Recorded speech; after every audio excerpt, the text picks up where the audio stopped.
નમસ્કાર, આપનું હાર્દિક સ્વાગત છે એજ્યુકેશન ગુજરાત ચેનલમાં. આજે આપણે ધોરણ 7માં ગુજરાતી વિષયનું 12મો પાઠ સરહદની સફરે, જેમના લેખક છે ડૉક્ટર પૂર્ણિમા ભાડેસિયા. આ પાઠનું સ્વાધ્યાયપોથીનું સંપૂર્ણ સોલ્યુશન વિડીયો માધ્યમ શીખવાનું છે. ચેનલ પર નવા આવ્યા ચેનલ સબસ્ક્રાઈબ કરો, વિડીયોમાં લાઈક શેર કરી દેજો. પહેલો પ્રશ્ન છે, નીચેના દરેક પ્રશ્નના ઉત્તર માટે આપેલા વિકલ્પમાંથી સાચો વિકલ્પ શોધી ક્રમશઃ પ્રશ્ન સામે પેલા બોક્સમાં લખો. પહેલો પ્રશ્ન, સરહદની સફરે પાઠના લેખિકાનું નામ જણાવો. તો છે ડૉક્ટર પૂર્ણિમા ભાડેસિયા. બીજો પ્રશ્ન, ભારત દેશના કયા પૂર્વોત્તર રાજ્યમાં વિશિષ્ટ યાત્રા દર વર્ષે યોજાય છે. તો છે અરુણાચલ પ્રદેશમાં. ત્રીજો પ્રશ્ન, સરહદની સફરે પાઠમાં કઈ વિશિષ્ટ યાત્રાની વાત છે. તો છે તવાંગ યાત્રાની. ચોથો પ્રશ્ન, પંજીકરણ એટલે કે નોંધણી કરવી. પાંચમો પ્રશ્ન, અમાર બાજુ મેરાયો નૃત્ય હોય છે, આ વાક્ય કોણ બોલે છે. તો બોલે છે સરવણજી. છઠ્ઠો પ્રશ્ન, પાટણ બાજુનું કયું નૃત્ય લોકપ્રિય છે. તો છે મેરાયો. સાતમો પ્રશ્ન, ગુવાહાટીનું કયું વિશ્વ વિખ્યાત મંદિર શક્તિપીઠ તરીકે ઓળખાય છે. તો એ છે કામાખ્યા દેવીનું. આઠમો પ્રશ્ન, અરુણાચલ પ્રદેશનું કયું નગર પ્રવેશ દ્વાર તરીકે ઓળખાય છે. તો એ છે ભાલુક પોંગ. નવમો પ્રશ્ન, કોની વીરગાથા આજે પણ ઘરે ઘરે ગવાય છે. તો છે જસવંતસિંહની. 10મો પ્રશ્ન, તવાંગથી દૂર આવેલ ચટ્ટાન પર કોના પદચિહ્ન આવેલા છે. તો છે દલાઈ લામાના. 11મો પ્રશ્ન, તવાંગ શહેર આશરે કેટલી વસ્તી ધરાવતું શહેર છે. તો છે 11,000.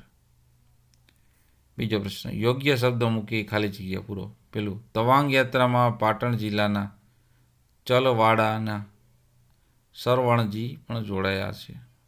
બીજી ખાલી જગ્યા, સભાનું સંચાલન અંગ્રેજી મિશ્રિત હિન્દીમાં ચાલી રહ્યું છે.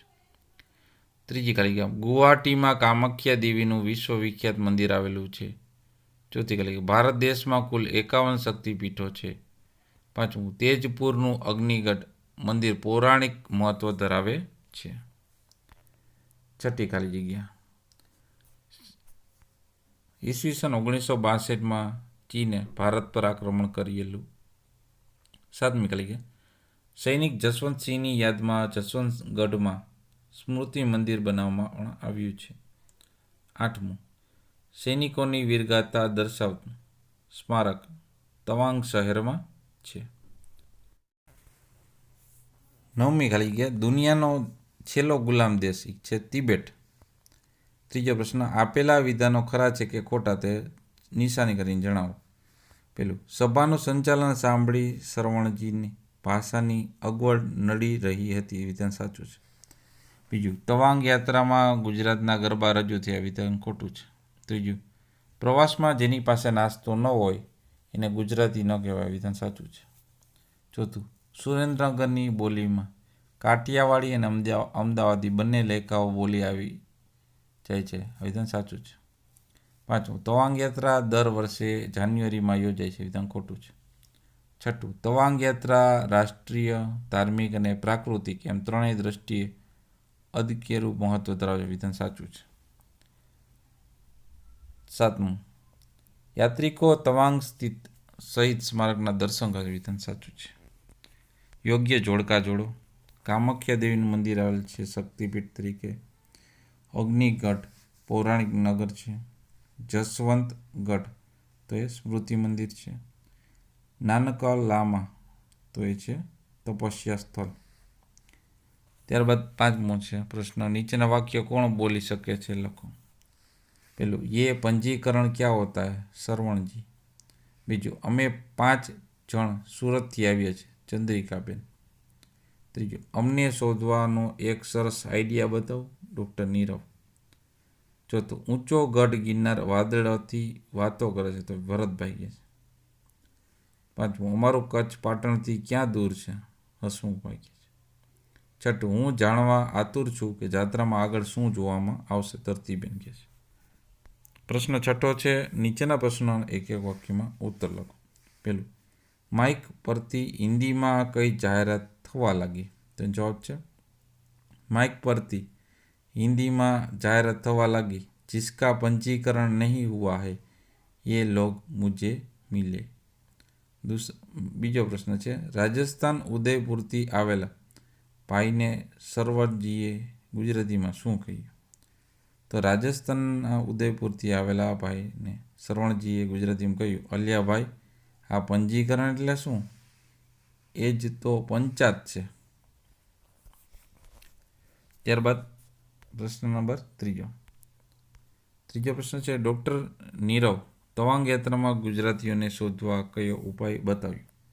તેનો જવાબ છે, ડૉક્ટર નીરવે તવાંગ યાત્રામાં ગુજરાતીને શોધવા ઉપાય બતાવ્યો કે આપણે ગુજરાતીમાં વાતો કરતાં કરતાં બધે ફરીએ એટલે ગુજરાતીમાં વાતો કરતા માણસો શોધીને તરત જડી જશે। ચોથો પ્રશ્ન, ગુજરાતના 25 જણ એકઠા થાય ત્યાં કઈ પંક્તિ સાચી પડે? તેનો જવાબ છે કે ગુજરાતના જ્યાં 25 જણ એકઠા થયા ત્યાં કવિ કબરદાની જ્યાં જ્યાં વસે પંક્તિ છે કે જ્યાં જ્યાં વસે ગુજરાતી ત્યાં સદાકાળ ગુજરાત પંક્તિ સાચી પડે। પાંચમો પ્રશ્ન, જ્યાં જ્યાં વસે એક ગુજરાતી ત્યાં ત્યાં સદાકાળ ગુજરાત પંક્તિનો અર્થ જણાવો।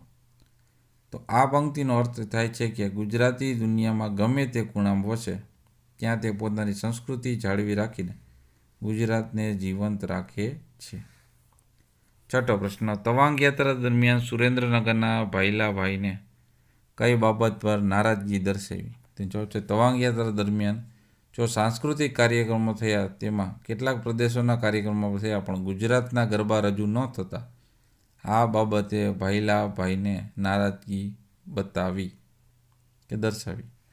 સાતમો પ્રશ્ન, તવાંગ યાત્રા દર વર્ષે ક્યાંથી અને ક્યારે નીકળે છે? તેનો જવાબ છે, તવાંગ યાત્રા દર વર્ષે નવેમ્બર માસમાં અસમના ગુવાહાટીથી નીકળે છે।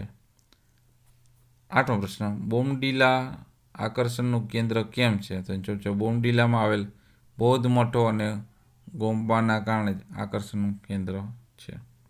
નવમો પ્રશ્ન, કોનો ઇતિહાસ સાંભળવાથી આપણા રૂવાટા ખડા થઈ જાય છે એટલે કે ઊભા થઈ જાય? તેનો જવાબ છે, જસવંતગઢનો ઇતિહાસ સાંભળવાથી આપણા રૂવાટા ખડા થઈ જાય છે। 10મો પ્રશ્ન, ભારત સરકારે કોને મરણોત્તર પરમવીર ચક્ર એનાયત કર્યો હતો? તેનો જવાબ છે, ભારત સરકારે વીર જોગિંદર બાબાને મરણોત્તર ઉપરાંત પરમવીર ચક્ર એનાયત કર્યો હતો। 11 પ્રશ્ન, તવાંગ શહેર કોનું જન્મસ્થળ છે? તેનો જવાબ છે, તવાંગ શહેર છઠ્ઠા દલાઈ લામાનું જન્મસ્થળ છે। 12મો પ્રશ્ન, આ યાત્રામાં દૂર દૂરથી શ્રદ્ધાળુ કેમ આવતા હશે? તેનો જવાબ છે, તવાંગ શહેર છઠ્ઠા દલાઈ લામાનું જન્મસ્થળ છે, વળી ત્યાં થોડે દૂર ચટ્ટાન પર તેમના પદચિહ્નો હોવાથી તેમના દર્શન અર્થે શ્રદ્ધાળુઓ દૂર દૂરથી યાત્રામાં આવતા હશે। 13મો પ્રશ્ન, નાનકા લામા તરીકે કયું સ્થળ ઓળખાય છે? જવાબ છે, શીખ ધર્મના પ્રથમ મહાન ગુરુ નાનક દેવનું તપસ્યા સ્થળ નાનક લામા તરીકે ઓળખાય છે। 14મો પ્રશ્ન, તવાંગ યાત્રા ક્યાં સુધી નીકળે છે? તવાંગ યાત્રા અરુણાચલ પ્રદેશમાં જ્યાં ભારત, ભૂતાન અને ચીનના કબજામાં તિબેટ છે એ ત્રણેય દેશની સરહદે આવેલ બુમલા બોર્ડર સુધી નીકળે છે।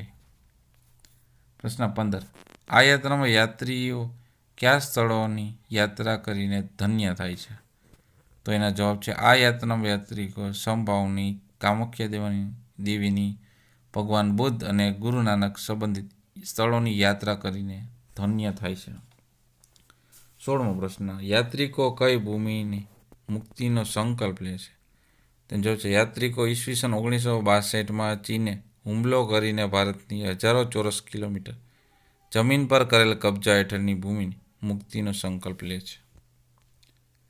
પ્રશ્ન 9, નીચેના પ્રશ્નોના માગ્યા મુજબ જવાબ ઉત્તર બરોબર। એમાં પહેલો પ્રશ્ન છે, સરવણજીની કોઠાસૂઝ જેવી તેવી નથી એટલે કે સરવણજીની હૈયા ઉલ્લત ઘણી સારી છે। બીજું, સરવણજી જરા મોડા પડ્યા છે તો સરવણજી સમય પછી તરત પહોંચ્યા છે। એ સરવણજી વહારે આવ્યા તો કે એ સરવણજીની મદદે આવ્યા। ગુજરાતના 25 જણ એકઠા થયા તો ગુજરાતના અંદાજે 25 જણ ભેગા થઈ ગયા। પણ જમવામાં કાંઈ ઠા પડ્યો નહીં એટલે કે જમવામાં કાંઈ મજા આવી નહીં। પ્રશ્ન નંબર 6 છે, સરહદે જવામાં હોવાથી છતાં તવાંગ યાત્રા કહેવાય છે એટલે તવાંગ શહેરમાં છેલ્લો પડાવ હોવાથી તવાંગ યાત્રા કહેવાય છે. બીજો પ્રશ્ન છે, નીચેના આપેલા બોલીના શબ્દો માન્ય ભાષામાં અર્થ મેળવી લખો. કચ્છી બોલીમાં બોક એટલે કે વાસ અને ગંધ, સુરતીમાં ટમે એટલે કે તમે, પટણી દન એટલે કે થશે દિવસ, સોઠી ધામ કે છે ગરમી, ધામ એટલે ગરમી, સુવાણીમાં પોણી એટલે કે પાણી, કચ્છીમાં અસાંજો એટલે કે અમારો, કાઠિયાણી વાહે એટલે કે પાછળ, ચરોતરમાં આગળ એટલે કે આગળ. ત્રીજો પ્રશ્ન, આપેલ ઉદાહરણ જ્યાં જેવા જ બીજા શબ્દો લખવાનો અને વાક્યમાં પ્રયોગ કરવાનો છે. તો શ્રદ્ધા ઉપરથી થયું શ્રદ્ધાળુ, વાક્ય થશે અહીં દર વર્ષે લાખો શ્રદ્ધાળુ આવે છે. બીજું માયા ઉપરથી માયાળુ, તો કે ચંદ્રિકાબેન માયાળુ સ્વભાવના છે. ત્રીજું મમતા ઉપરથી મમતાળુ, કે દરેક માતા પોતાના બાળક પ્રત્યે મમતાળુ હોય છે. ઝઘડો ઉપર ઝઘડાળુ, તો કે મોહન ઝઘડાળુ છે, જ્યારે જોવો ત્યારે ઝઘડો જ કરતો હોય છે. નખરા ઉપર નખરાળુ, તો કે નખરાળુ બાળક વહાલું લાગે. ચોથો પ્રશ્ન, આપેલ શબ્દો જેવા બીજા શબ્દો મેળવી લખવાનું છે અને વાક્યના પ્રયોગ કરવાનો છે. તો અર્થ ઉપરથી આર્થિક, કલ્પેશની આર્થિક પરિસ્થિતિ ખરાબ છે. શરીર ઉપરથી શારીરિક, તો શારીરિક સ્વસ્થ એ વિષય બાળકોને ભણાવવાનો ખૂબ જ જરૂરી છે. પ્રકૃતિ પછી પ્રાકૃતિક, તો શિમલાની પ્રાકૃતિક સુંદરતા ઉડીને આંખે વળગે તેવી છે. ચોથું સમાજ પછી સામાજિક, તો મનુષ્ય સામાજિક પ્રાણી છે. પાંચમું વિજ્ઞાન પર વૈજ્ઞાનિક, તો અબ્દુલ કલામ મહાન વૈજ્ઞાનિકો હતા. ઇતિહાસ ઉપરથી ઐતિહાસિક, તો સંગ્રહાલય ઐતિહાસિક વસ્તુનો સંગ્રહ કરે છે. મન ઉપર માનસિક, તો શરીર પર માનસિક રોગોની અસર થાય છે. પાંચમું છે પદયાત્રા, પાછળથી યાત્રા શબ્દ આવતો એવા શબ્દોની યાદી કરીને શબ્દોનો ઉપયોગ કરી એક વાક્ય બને. તો પહેલા શોભાયાત્રા, બરાબર, તો મા ઉમિયાની કળશની શોભાયાત્રા કાઢવામાં આવી હતી. ધર્મયાત્રામાં આવશે અમારા ગામના સરપંચ ધર્મયાત્રા પર ગયા છે. પદયાત્રામાં આવશે લોકો પદયાત્રા કરીને ભાદરવી પૂનમના મેળે અંબાજી જાય છે. દાંડી યાત્રા એટલે ગાંધીજી દ્વારા દાંડીની યાત્રા શરૂઆત કરવામાં આવી હતી. અમરનાથની યાત્રા, લોકો ભગવાન શિવના બરફની બનેલા શિવલિંગના દર્શન કરવા અમરનાથની યાત્રા કરે છે. રાષ્ટ્રીય યાત્રા એટલે તવાંગ જિલ્લામાં થતી આ યાત્રા રાષ્ટ્રીય યાત્રા છે. પ્રશ્ન છઠ્ઠો, નીચેના વાક્યોના રેખાંકિત શબ્દો ઉપયોગ કરી બીજું એક વાક્ય બનાવીને લખો. પેલું, કાલની આ જાત્રા વિશે તો કંઈક વાત કરો, તે થશે વિશેની વાત. શ્રવણજી, તમારા પ્રદેશમાં મોરાયો નૃત્ય વિશે કંઈક વાત તો કરો, બરાબર. બીજું વાક્ય બનાવ્યું. બીજામાં એ રીતના વાક્ય બને છે, ચીને હુમલો કરી ભારતના હજારો ચોરસ કિમી જમીન પર કબજો કરી લીધો છે. ત્રીજા જેવું જ વાક્ય બનશે, તવાંગ યાત્રા દેશની સરહદ આવેલ બુમલા બોર્ડર સુધી નીકળે છે. ચોથું, આ વખતે ચૂંટણી દરમિયાન જનતાનું વલણ ભારતીય જનતા પાર્ટી તરફ વધારે જોવા મળ્યું. પાંચમું, રાજ્યપાલ દ્વારા યાત્રાળુઓનું સ્વાગત કરવામાં આવે છે. છઠ્ઠું, મિતાલી તાંબા ઉપર પતંગ ચગાવવા માટે ચડી હતી. 10મો પ્રશ્ન, નીચેના શબ્દોના સમાનાર્થી શબ્દ લખો. પંજીકરણ એટલે કે નોંધણી અથવા રજિસ્ટ્રેશન. પંચાયત એટલે ઉહાપો એટલે અથવા ભાંજગઢ. ગર્વ એટલે ગૌરવશાળી અથવા મહાન. અનેરી એટલે અનન્ય અથવા અસાધારણ. વિખ્યાત એટલે પ્રખ્યાત અથવા જાણીતું. દાનવ એટલે રાક્ષસ અથવા અસુર. પૂર એટલે નગર અથવા શહેર. સરહદ એટલે સીમા અથવા હદ. પોશાક એટલે લિબાસ અથવા પહેરવેશ. ભૂમિ એટલે જમીન અથવા ધરતી. નવાઈ એટલે આશ્ચર્ય અથવા અચરજ. ઉમળકો એટલે ઉત્સાહ અથવા હોશ. પ્રશ્ન 11, નીચેના શબ્દોના વિરુદ્ધાર્થી શબ્દ લખો. યજમાન એટલે એનો વિરુદ્ધ થશે મહેમાન. આકર્ષણનું અપાકર્ષણ. પૂર્વનું પશ્ચિમ. સ્વતંત્રતાનું પરતંત્રતા. હળવાશનું તણાવ. સ્વૈચ્છિકનું અનૈચ્છિક. સ્મૃતિનું વિસ્મૃતિ. આવકારાનો જાકારો. દ્રશ્યનું અદ્રશ્ય. 12મો પ્રશ્ન, નીચેના શબ્દોને જોડણી સુધારીને લખો. તો પેલું છે શક્તિપીઠ આ રીતના લખે, પછી સ્મૃતિ મંદિર, સ્વૈચ્છિક, શ્રદ્ધાળુ, પ્રાકૃતિક, સાંસ્કૃતિક, સંબંધિત, અનુભૂતિ અને નિવાસસ્થાન. 13મો પ્રશ્ન છે નીચેના શબ્દોના શબ્દકોશના ક્રમમાં ગોઠવો. તો પહેલામાં ગોઠવેલ છે તો સૌથી પહેલાં આવશે અચરજ, પછી ઉમળકો, પછી જયઘોષ, પછી જોવાલાયક અને વીરગાથા. એ જ રીતના બીજામાં આવશે અદ્ભુત, અનુભૂતિ, આત્મીયતા, આયોજક અને ઓળખાણ. પ્રશ્ન 14 નીચેના શબ્દ સમૂહ માટે એક શબ્દ લખો. પહેલું પોતાની ઈચ્છા પ્રમાણે કે સ્વૈચ્છિક. બીજું પ્રવેશ માટેનું દ્વાર પ્રવેશ દ્વાર. ત્રીજું સાધુઓનું આશ્રમ એટલે કે મઠ. ચોથું કોઈની સ્મૃતિમાં બંધાયેલું મંદિર કે સ્મૃતિ મંદિર. પાંચમું મરણ પછીનું મરણોત્તર. છઠ્ઠું વીરની ગાથા વીરગાથા. સાતમું પગલાંની છાપ એટલે કે પદચિહ્ન. આઠમું રહેવા માટેનું સ્થાન નિવાસ સ્થાન. નવમું તપસ્યાનું સ્થળ તપસ્યા સ્થળ. દેવીનું સ્થાનક એટલે કે શક્તિપીઠ. પ્રશ્ન 15મો નીચેના રૂઢિપ્રયોગનો અર્થ આપી વાક્યમાં પ્રયોગ કરો. પહેલું જીવમાં જીવ આવવો એટલે કે શાંતિ થવી અથવા તો ઉચાટ દૂર કરવો. વાક્ય વરસાદ થતાં જ ખેડૂતોના જીવમાં જીવ આવ્યો. બીજું રાજીના રેડ થઈ જવું એટલે કે બહુ જ ખુશ થઈ જવું. વાક્ય યાત્રામાં પોતાના શહેરોના લોકો મળતા શ્રવણજી રાજીના રેડ થઈ ગયા. ત્રીજું તડાકા મારવા એટલે કે ગપસપ કરવી અથવા ડીંગો મારવી.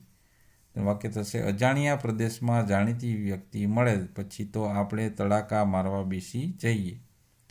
ચોથું ટાપસી પૂરવી એટલે કે ચાલતી વાતમાં હાજીઓ પૂરવો. વાક્ય શ્રવણજીએ ટાપસીઓ પૂરી કે અમારે ત્યાં મેરાયો નૃત્ય હોય છે. પાંચમું ટેકો પુરાવો એટલે સાથ આપવો. તો મયુરીબેને હસમુખભાઈની વાતમાં ટેકો પુરાવ્યો. ત્યારબાદ 16મો પ્રશ્ન છે યોગ્ય વિરામચિહ્નો મૂકીને નીચેનો ફકરો ફરીથી લખવાનો છે. તો એ તમેથી નોટ ડાઉન કરીને લખી લેજો વ્યવસ્થિત. 17મો પ્રશ્ન છે જુદા જુદી બોલીમાં વપરાતા તળપદા શબ્દોના શિષ્ટ ગુજરાતી શબ્દ લખો. કાં એટલે કે કેમ. મનેક એટલે કે માણસ. દૈડું એટલે કે ગરડું. ઓહાણ એટલે કે યાદ. જગન એટલે યજ્ઞ કે મોટું કામ. પ્રથમી એટલે પૃથ્વી. બૈડો એટલે કે બરડો. અસાંજો એટલે કે અમારો. વાહે એટલે પાછળ. રહોડા એટલે કે રસોડા. ઈતો એટલે એતો. અને ટાણું એટલે સમય અથવા વખત થશે. તો આપણે આ પાઠના સ્વાધ્યાય પોથીનું સોલ્યુશન જોતા રહો એજ્યુકેશન ગુજરાતી ચેનલ શીખતા રહો. Thank you. આભાર.